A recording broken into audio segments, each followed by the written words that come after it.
Hey everybody, it's Emma Lightning, and today we are going to be looking at some creepypastas online. Um, this is something I've been wanting to do for a while. Reviews will be picking up again soon, but tonight I wanted to share the story that I like. The author is Slime Beast, and if you don't know his name, you probably know at least one of his stories. He wrote Abandoned by Disney, which is a very popular creepypasta, and he's also written a ton of other stories, and most of them are really, really good. They're all pretty short, including this one, and so I definitely recommend checking him out. So the story I wanted to read tonight is called Disappear Hole, and so here it is. I guess you could say I've always been a little less than adventurous. Growing up, I didn't take many risks at all. I only played in the backyard because I knew a car could swerve off the road at any time, and I only played Little League for a week since the ball was getting dangerously close to my head. That's why I didn't really want to go with Tyler and Kieran that day. Tyler wasn't so much a friend as he was a recurring problem. I told him about the cigarettes my dad kept in the basement, ones he intended to sell out of state for a higher price. The next day, there was Ty and two of his friends. They asked me if my parents were home, then helped themselves to a carton from the back of the boxes. I don't know if he considered me his friend, but I felt more like he was refusing to leave me alone. Kieran was a different case altogether. He was more on the meek side like myself, but he had the put-on facade of a tough kid. We'd play Battletoads all weekend, then he'd brag about how he'd been breaking into construction sites and setting fires the next school day. They were both trouble, but in different dosages. That lie, by the way, was what brought us to the disappear hole. Tyler had finally called Kieran out on his bullshit one day, and Kieran was forced into an agreement. He swore he'd bring Tyler to one of his dangerous hideouts and prove he wasn't all talk. I spent the rest of school day wondering how Kieran would get out of his promise. He could fake sick, or he could simply not show up at the agreed-upon meeting place. Either way, I never expected to actually go anywhere dangerous that evening. "You're here. I didn't think you had the nuts," Tyler called out as Kieran biked towards us in the distance. We could barely make him out due to the setting sun and the dirt his wheels were kicking up. "I've got plenty of nuts," Kieran called back, his voice cracking from obvious nervousness. Tyler shot me a look and rolled his eyes, though I didn't get it. "Well, where is it?" Tyler demanded as Kieran let his bike fall to the ground as if he didn't care about it. "Take a chill pill. It's right around here, somewhere." Kieran dusted off his pant legs and strolled up to us as casually as he could manage. Then he swallowed hard. "This way." Kieran turned on his heels, and just as casually, he strode off into the tall grass. "Watch out for ticks," I cautioned, echoing my mother. "Pull up your socks over your cuffs, or you'll get Lyme disease." We walked for what seemed like forever, at least to a child. Kieran led us up hills, then back down. He walked around a tree in a complete circle, then back the way he came. We stepped across a creek and pushed through a few red berry plants. "You're taking us in circles," Tyler finally laughed. "I knew you were full of it." "I'm not full of anything," Kieran snapped back without even turning around. "I'm confusing you so you can't find my hideout again." "Yeah, right," I chimed in, slowly turning against him. Finally, Kieran stopped dead in his tracks.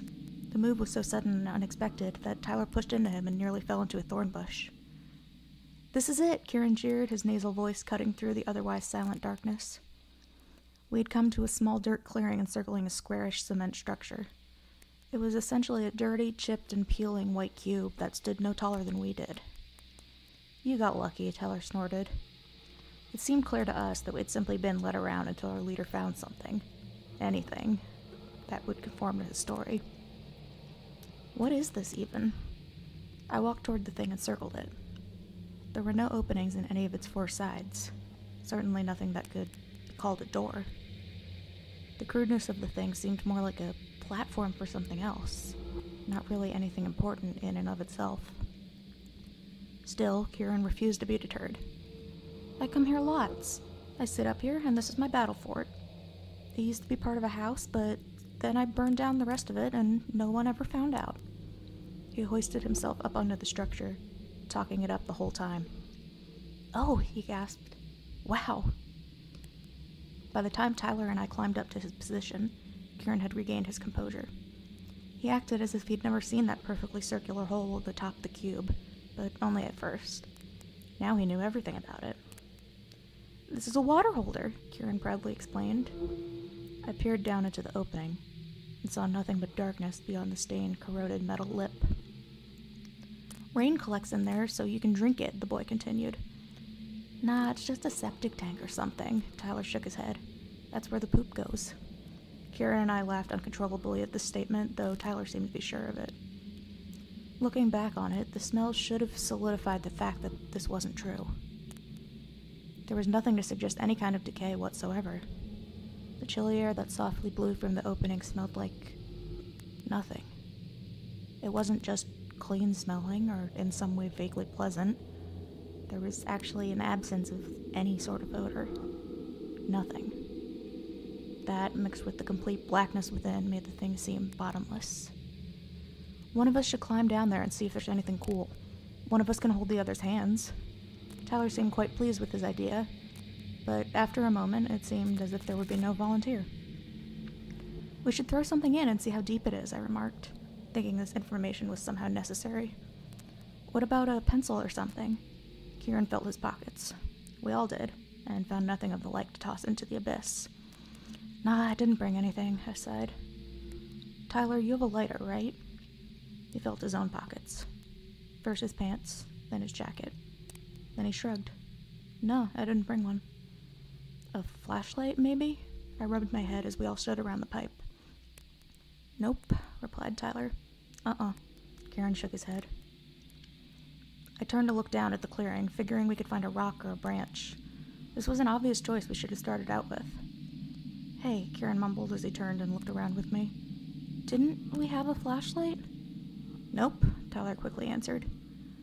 Then we surveyed the darkness around us.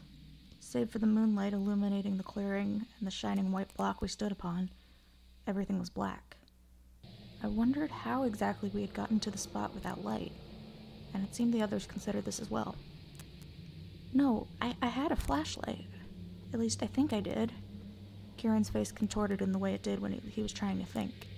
Yeah, there was a pocket light I found on the bus one time."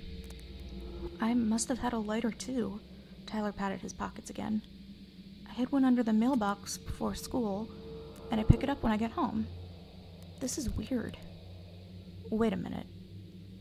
I turned back towards the pipe and leaned down, peering into the darkness. There in the sea of black was the smallest pinprick of light. It grew slowly dimmer, then dimmer still, as if it were slowly falling into nothingness. "That's my flashlight!" Kieran yelled as he squatted to see what I was looking at.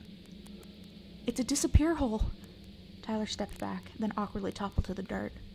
"It makes anything you put in it disappear forever, and you don't even remember. This place is haunted or something." "Holy shit," I called out, having no control over my tongue. "Get away fast!" Kieran and I quickly rolled off of the cube and joined Tyler on the ground. The three of us ran all the way back to our bikes without uttering a word. We were too busy worried about how cowardly we looked to each other. It wasn't until we reached our meeting place that Kieran finally broke the silence, his voice trembling and choked by breathlessness. Tyler and I could only stare, wide-eyed, as he spoke. "Whose bike is that?"